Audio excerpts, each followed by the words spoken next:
Hey guys, welcome back. Modi 101 here, and as you can see by the thumbnail and the title, we are building the brick bank today. This is a very retired, it's a weird sentence, it's a very retired set. It is a corner build. It is one I've wanted for a while, but, and I mentioned this in the update video, it's not a cheap set. Hundreds and hundreds and hundreds of dollars for a used one. So, what we did is I went through my parts and pulled out what I could. And then we ordered from Bricklink the printed pieces, because you can't get those, you can't get those anywhere legit other than Lego. And then a majority of the pieces we actually went to Webricks and ordered. And it brought it from $600-700 down to 100 and something, I think. Most of the price of it was actually the printed pieces. So, if you guys would be interested in seeing a video where I would show you the whole process of you know, I'm not going to show you me pulling pieces for 3.5 hours, but show you what we're doing and walk you through the whole process of, you know, going on Bricklink or ordering printed pieces, going on Webricks and ordering the parts, waiting for them to come in, have a real timeline on this stuff. Let me know, because I would like to do this again, maybe with the firehouse, maybe town hall. I think town hall would be kind of cool. I like the botanical gardens, but having town hall right there, straight down that street, I think would look pretty cool. So, anyways, let's get to the build, and we'll look at it and, you know, go through some of the details. All right, here we go.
right, there we go. There's the build, and let's take a detailed look at it. So first of all, you have this child who apparently won. There should really be a parent here who won a $500 check in a contest, just called contest. Seems a little shifty. And then you can see also on the sidewalk, I guess they're cleaning the windows is the idea. This is an older set. All of this stuff is loose. There's nothing to hold them up. I don't get it. So there may be me adjusting things later for these to stay in place in the city, but everything else is connected. So we got the front of the bank. I very much love the ornate detail above the door and up here. Obviously the windows, those printed pieces are the most expensive part of this. But then you can also see up here, there's kind of stained glass that we'll get a better look at later. On the side, because once again, this is a corner build, we do have a bench set up here. We have a regular lamp, and then we have the Soap and Suds laundromat. Now, a thing to remember is there's actually an ad on the side of the police station. If you haven't seen that video yet, go back. That is actually an ad for this laundromat. And then there's also this hook that Heather has a theory that has to do with a bank robbery. I don't know if this is supposed to like indicate that this is such an older building and maybe this was like for hoisting up hay or so. I don't know. So we got a little tree out front. We got the flowers in front of the windows down here. A lot more little detail. These are the ice cream pieces, and then also have 1x1 studs on them. So the back and side are classic modulars where they didn't really think about the outside because you're supposed to have buildings up against them. So that's how that is. The roof up here actually has a really cool skylight in it, and there's actually a hanging chandelier in here that we're going to see that is directly right there. And then there's this chimney that's interesting that we'll get into. Also, we do have a door that actually leads down into the second floor. So in this one, though there is not a bathroom, there is definitely explanation of how you get everywhere. So, all right, we're going to step away for a second. I'm going to take all this apart, and then we're going to go through it floor by floor. All right, everything is all split up. So let's start with the main floor, and this is the bank, and also the laundromat. Now, there is a lot going on in here. Now, something funny, there is no wall here. And even when you put the top on, there's no wall here. So getting into the bank seems like it would be easy, but I get it. I know why they did that. So you can see there's some pretty cool ornate flooring in here. I love how they use these glass doors as kind of the glass wall that the tellers are behind. We've got like a little deposit thing here where they can put a deposit in, close it, and goes into the vault. We do have a secure vault. And then we do have the stairs. It starts spiral and then goes up to the second floor. And there is a secure door to go into the back. Now, the stairs do go forward so that we can see in here. And there is a lot going on in here. So, one, we can open this up to where we can see inside the vault. You're going to notice stacks of cash in there. The vault door technically works. You have to turn it to open it because this little ball thing, and I don't know what I'm getting stuck on, but I'm getting stuck. There we go. This little ball thing actually locks it into the wall. So I thought that was pretty cool. Now, one thing in this set is that there's a bank robbery going on. This lady that we saw out front taking pictures actually, took her head off, actually comes with the traditional I'm robbing a place beanie. Anyone wearing a black beanie is about to rob a bank. Anyways, but yeah, you can drop her in here. Now this goes through the second floor and all the way up to the roof. So you could drop her in and she gets stuck and then she dies. And then they find her skeleton and then they make it an episode of Bones. You remember Bones? That was fun. Temperance Brennan. Bones. Anyways, you shove her through. You really got to get a pinky in there. Boom, she's in. Ocean's 4. Ocean's 1. This is just her. Anyway, so yeah, that's there and can actually, in theory, be done from the top. Now, something they did that I thought was kind of cool is, this is a modular. This piece is actually modular. It's made to be taken out, and so is this piece. And the reason is not only to get a better look at things, but in here with a lock that's upside down, we have, come on, open, there we go. We actually have some cash and some gold in here, right? This one has some gems, and this one has some smaller currency. And then here you have 4 washers, but this one up here is a little different because if this money's fake and you want to get it into circulation and get your money back, of course it needs to be laundered. This whole set is a pun. You put the money in this specific washer and it's back inside of there to be then taken out. So that is how the money is laundered in a laundromat, very on the nose. That's what shows these aren't necessarily just for kids. So anyways, it all goes back together real well. This can, of course, go back down. That can go down. Let's actually close up the vault and lock it. There we go. And, yeah, like I said, I think it's kind of nice. They have an area over here, and this is, I guess, where to fill out deposit slips. And I know it's a brick bank, and it's older, but it looks like it has, like, an inkwell, and, like, what were the pens with the feathers on them? The quills. There you go. So, yeah, when you write, that shows how old checks are. You have to dump it in ink and then write it. So, but you can see even on the inside of the laundromat, there's a clock, there's a light. So they didn't give up on any of that detail, and even a little bit of a vent here.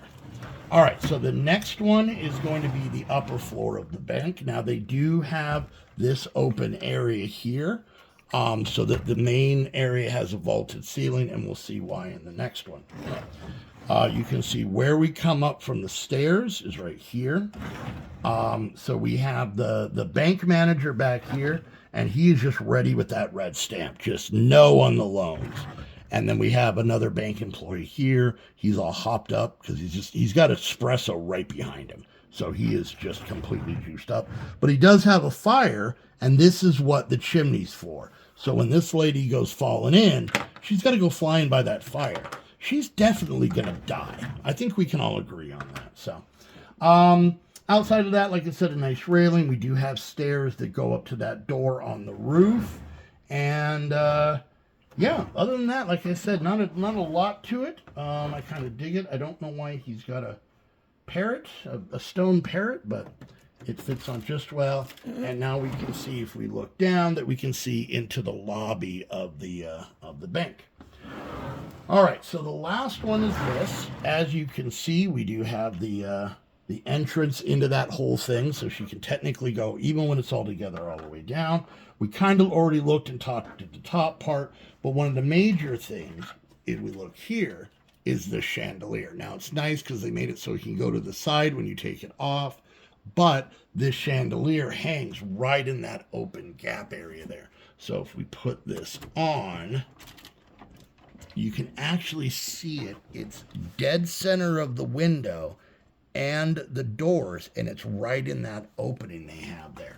So it's one of those details that's like, you can kind of see it, but you just know it's there. And that's kind of the cool part. So anyways, there is the basic brick bank. I know there's a lot of people who are iffy on building real Lego sets with non-Lego bricks, but for those of us that can't afford these $600 and $700 sets, I like the fact that there is an option. So, like I had said at the beginning of the video, if you'd like to see the process of this all the way through, buying the printed pieces on Bricklink, buying the non-printed pieces from WeBricks, how the packages come, how everything looks, let me know if that's something you might be interested in, because I think I'd like to do one where I walk you guys through the project. So, but anyways, there we go. We have the brick bank. I will get it in the city. I'm going to try and get it as predominant in the city as we can. because, you know, it's new to me. It's exciting. So it has to be on a corner, so that has to be figured out. But that'll be something for a later update video where I show you all the builds right now over the next few weeks going into the city. So anyways, guys, what are you laughing about? Oh, I don't know if you guys probably can't hear it, but the cat is not happy that they are locked in our bedroom.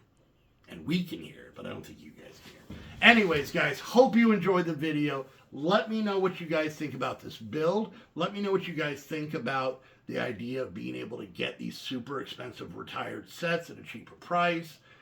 Be nice. I'm fragile. Be nice. But if you guys want to help out the videos, the best thing to do, obviously, is to keep watching. If you want to go to the next step, that would be liking, subscribing, clicking the bell, sharing on social media, leaving a comment.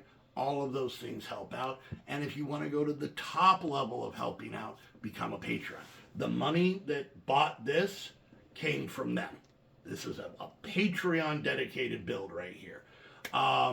And that's why I'm so appreciative of all of them. I know in the world right now, financially, it's tough times. So just at least keep watching. But if you can, I would love the help. I also have a P.O. box if there's anything you want to send anything to. You know, I mean, Legos. Not anything. Don't send me like your birth certificate. That'd be weird. Yeah, keep that. But yeah, if you want to send anything, if you want to send a postcard, if you know you go to Legoland and you take a picture, you know, I guess there's better ways to send me a picture. It's not the 1800s, but we pay for the thing. We want to use it. Send something to the P.O. box. Anyways, also you can go check out my Amazon wish list. All kinds of things I would love to add to the city. And whenever you either just mail a set or do one on Amazon, I make sure to put a little plate that's dedicating that set to you in the city wherever it goes. So anyways, guys, once again, thank you all so much for hanging out, and we'll see you guys later. Bye!